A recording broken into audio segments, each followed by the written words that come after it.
aho Superbat yayisanzwe isakara amabati yifuza gusakaza uwo muririmbyi bazitorera imusakaze umuduga w'umutonore uwo muririmbyi azo mu wa mbere iyo higana Superbat twebwe ko duca tumuha tukamusakaza nawe umuduga w'umutonore ucumufasha muri wa muga wiwe ko dutanguje ihiganwa. Iryo higanwa twagise Superbeat sakara na Superbat. Camumva yuko tuguma tugerageza kujana n'ibihe tukajana kandi n'umutibo cyangwa ko ari bijanye n'umuziki. Rero iryo higanwa rizoca riha akaryo abantu bose bakunda umuziki mu Burundi kugira ngo bitorere bonyene abazoririmba neza bigashimwa muri iri higanwa. Ubwa mbere nagomba ntangure kubaha ikaze hano iwacu mu ruganda Superbat. Ndabona ko mwahishikiye kandi mwahabonye aha niho dukorera imirimo ya misi yose ni ngaha nyene. Superbat rero nk'uko mwayibonye isanzwe ari uruganda rukora ibikoresho by'ubwubatsi kandi rikorera ngaha mu gihugu cy'u Burundi aha nyene turi. Mu byo dusanzwe dukora harimo amabati atangiwe yasanga kuko Superbat iza yuzuza icifuzo c'abubatsi. Abubatsi bose baje bayitura turafashanya kugira ngo tubafashe gusakara. Uwo kubaza amabati kumbure dukora wavuga yasanzwe amenyerewe. Superbat dukora amabati afise uburebure umwubatsi yifuza kandi n'imisumari atandiwe yasanga atari muri Superbat. Superbat ikorera rero mu Burundi. Rero ugereranije ubukomezi ntahandi ubisanga atari muri Superbat. Abatari bake barazi ubuziranenge bw'ibintu bisanzwe bihingurwa muri Superbat, ariko n'abatari bwabibone aka n'akaryo rero keza ho kwihweza. Aha twabakiriye mwahabonye mukabona n'izi nyubako zacu aha dusanzwe turi. Inkuru mbarirano yitwa niyo wiboneye rero mwahabonye naha n'ibyo dukora. Rero muravye naha turi muca mubona n'ibyo kodeza no gukora n'ibintu bimeze neza. Rero n'abantu baba bafise ona n'imvura yaguye, abantu baba bafise ikibazo c'ivano y'imvura amabati nibaza ahubwo tubaha amabati kugira ngo ntibanyagirwe n'imvura. Turabahamagariye rero ntimunyagirwe kandi amabati siko turayakora kandi ahari twaragikemuye. Hama nkuko tuma dukemura ibibazo kandi muri Superbat hama hariho bishasha. N'ubu rero nkuko mwese babahamagaye bakabatumira mwese ndazi mwaronse ubutumire, n'ubu twabahamagaye kugira ngo tubabwire bishasha. Ati none ivyo bishasha mushaka kutubwira ni biki? Twashaka kubamenyesha ko ku mugaragaro ko dutanguje ihiganwa. Iryo higanwa twagise Superbeat sakara na Superbat. Camumva yuko tuguma tugerageza kujana n'ibihe tukajana kandi n'umutibo cyangwa ko ari bijanye n'umuziki. Rero iryo higanwa rizoca riha akaryo abantu bose bakunda umuziki mu Burundi kugira ngo bitorere bonyene abazoririmba neza bigashimwa muri iri higanwa. Aho Superbat yayisanzwe isakara amabati yifuza gusakaza uwo muririmbyi bazitorera imusakaze umuduga w'umutonore uwo muririmbyi azo mu wa mbere iyo higanwa. Superbat twebwe ko duca tumuha tukamusakaza nawe umuduga w'umutonore ucumufasha muri wa muga wiwe. Ihangiro rero nyamukuru y'iri higanwa ni uguha agaciro uburimbanyi ibi bijanye n'umuziki, ibijanye n'akaranga no guhingura ibintu mvabwenge bijanye n'imico n'imigenzo by'abarundi. Hama kandi twongera dutera intege urwaruka ruriko rurakora bigashimwa kugira ngo bishobore kuba icitegererezo c'abandi bokora nkabo ku neza y'igihugu. Superbat sakara, Superbit sakara na Superbat mugafati ije kuri abo barimbanyi b'abarundi ngo tubabere ikiraro kibahuza n'abakunzi babo, kugira ngo abakunzi babo binovore ibikorwa byabo muri uno mwaka tuko dutera tugana ku musozo wabo. Niganwa rije rifise akabirya aho abashima ibikorwa by'umuririmbyi nibo bacamanza bakuru ngo baha amahirwe ababanejereje mu gutsindira umuduga, kugira ngo abo bantu bazobatora nibo bazoca baha amahirwe uzotahana wa muduga tuzomusakaza, bikazotuma rero uwazoshimwa bikomeza kumuha gukorana umwete n'ubwira mu kwamashimisha bamukurikirana, kuko Superbat idahengeshanya kuba inyishu ku bibazo by'ubwubatsi bihanga abarundi batari bake.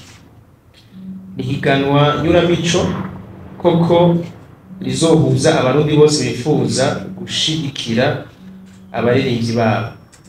Ihiganwa rero Superbit sakara na Superbat rije guha akaryo abaririmbyi ngo bamenyane n'abakunzi babo. Abafatanyabikorwa bacu rero n'abandi batahora bashikira biciye kuri Superbat muri rihiganwa riha amahirwe abarundi ngo bagire ikindi kibahuza, bamwe bahuzwa n'amabati gusa, bahuzwe n'umuziki, maze ngo tuje ku murindi umwe w'iterambere, na cane cane ko hariho imbona kazoza y'igihugu cifashe mu mwaka w'ibihumbi 2040 n'igihugu giteye imbere mu mwaka w'ibihumbi 2060. Nyamwigenda ko ari ibintu menshi abarundi niko bavuga, gushira hamwe inguvu nico cotuma dushika kuri ivyo vyose, nakari ngo ushaka kugera kure ajana n'abandi. Iri higanwa rero ko yuguruwe icese, twabahamagaye ngo tubabwire mubwire abarundi bose babakurikirana ko Superbat tubafise ku mutima, kandi hariho umuduga bindiriye umuririmbyi umwe uwo bazoha amahirwe, bazowutahana si benshi, bazoha amahirwe umuntu umwe. Igikorwa cacu rero twaragikoze, naho abarundi nahanyu ahabosha mu rubanza, kuko murazi ko haburana babiri hagatsinda umwe. Iryo higanwa rero tugiye kuraba mubaza muti ibisabwa muri iryo higanwa ni iki. Ihiganwa Superbit sakara na Superbat ni higanwa ryatunganijwe n'abarundi, twebwe turabarundi, n'abariko baritunganya bose n'abarundi, nta munyamahanga rimwe. Ritunganirizwa abarundi, batwabitunganirije abarundi bo bose mu gihugu cose c'Uburundi, kandi ahandi rizobera ngaha mu Burundi, naho bizoca ku buhinga bwa none. Ibisabwa nyamukuru twovuga kuri uyu munsi ni ibi bikurikira. Ubwa mbere ni ukubura umurundi, kuko mbise yuko byatunganirijwe abarundi. Ubwa kabiri ni ukuba ukwiza imyaka 18. Ubwa gatatu ni ukuba uri umuririmbyi. Ubwa kane kuba warasohoye indirimbo n'amasanamu muri uno mwaka w'ibihumbi 2025. Kuba uri umuririmbyi ufise imbono mu kazi kawe, ufise ibiri kurava y'ibiri kuraca. Ibitari biri urwo rutonde biraba abiyandikisha muri iri higanwa, muzobisanga ku mbuga za Superbat, aho bazoca baca mu kuzuza ibisabwa. Kwiyandikisha rero gutangurana n'uyu munsi nyene. Uyu munsi igenekerezo rya 10 Gitugutu, bice bimara ikiringo c'imisi 10. Hama maze duce duheza dushikirize igitigiri c'abitavye ihiganwa mbere yuko duha akanya abakunzi babo ngo bashikire. Ivyo ni ibisabwa. Ikirangamisi rero n'intunganyo ya rino higanwa. Ihiganwa ritunganijwe mu bice bibiri.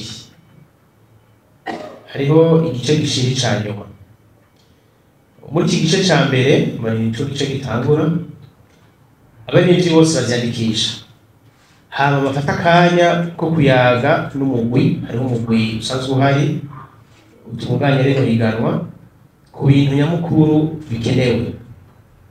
Muri ivyo harimwo gushira umukono ku masezerano y'ubufatanyabikorwa na Superbat yerekana ibizoba bigenga iri higanwa, aho bazoba binjiye mu higanwa nyezina. Hama bongere bemeranye ko ukwamamaza ihiganwa bitanguye, bahimiriza ababatora ku mbuga za Superbat. Hama bongere bemeranye ko umuririmbyi ashobora gukoresha uburyo bwiwe ngo ahimiriza abantu bamutora adatosekaje izina rya Superbat. Hama hongere habe kwemeranya ko amasanamu yose azoja ku mbuga za Superbat muri iri higanwa yegukira Superbat nyene. Hama hariho kandi no kwemeranya ko amasanamu yakoreshejwe aguma ku mbuga za Superbat n'inyuma y'igice ico gice kirangiye.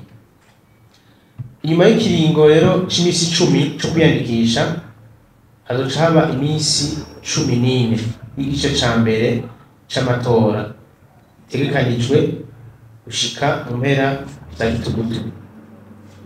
Umugwi rero ugizwe n'indirimbo 10 zarushije izindi uzoshirwa habona mu ntango za Munyonyo no mwaka 2025. Muri ico gice rero nkuko namye mvuga yuko iri higanwa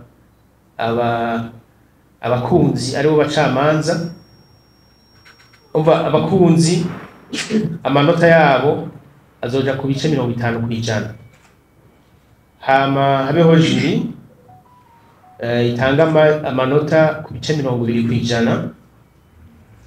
Hama ibindi bice 30% bizovana n'ukuntu wa muntu wa muririmbyi yakoresheje imbuga ziwe muri iryo higanwa.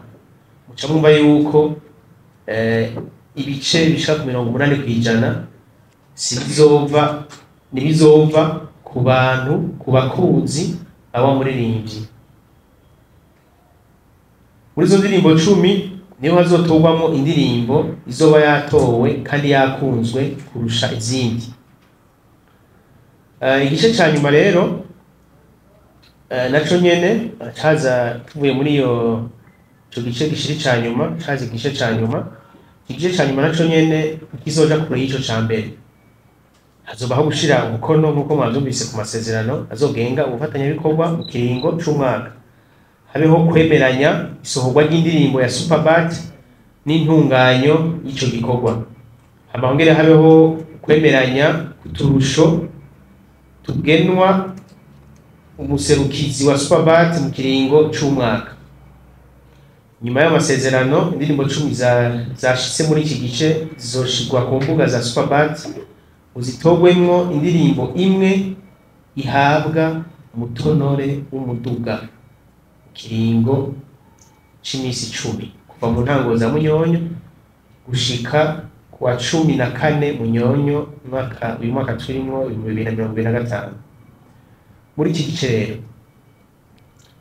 ibice 60 mu bice bidozo, ibice 60 vy'amatora bizoba biri ku bakunzi bawa muririmbyi. Hama ibice 20 bije muri juri. Hama ibindi bice 20 navyo bizovana n'ukuntu yakoresheje imbuga hwaniro mu menyekanisha y'iki gikorwa. Ihiganwa Superbeat Sakara na Superbat izosozegwa rero isozegwa kuwa 15 Munyonyo mwaka wa 2025 ngahanye ku cicaro ca Superbat igiteramo tuje izotumirwamwo abafatanyabikorwa n'abakunzi ba Superbat, abamenyesha amakuru muri mwebwe nitwizeye ko muzoba muri n'abandi bakorera mu gisata c'uburimbanyi, inkino n'imico kama, maze atsinze ashikirizwe agace tumushikiriza ico twiyemeje wa muduga umutonore. Mu gusozera bamenyesha amakuru rero w'intwari zezana mu masesa, kandi ngo uwandika ikinyoma avuga abantu bumva. Twabahamagaye ngo tubisheshe amajambo, twabahamagaye ngo tubahe iyo nkuru y'imvaho, inkuru nziza ku baririmbyi b'abarundi n'abafana b'umuziki muri rusange. Gende rero mudufashe mubabwire muti Superbat twama turi super. Uyu munsi ho rero tuje no kuri beat n'iri higanwa rya Superbeat Sakara na Superbat. Murakoze.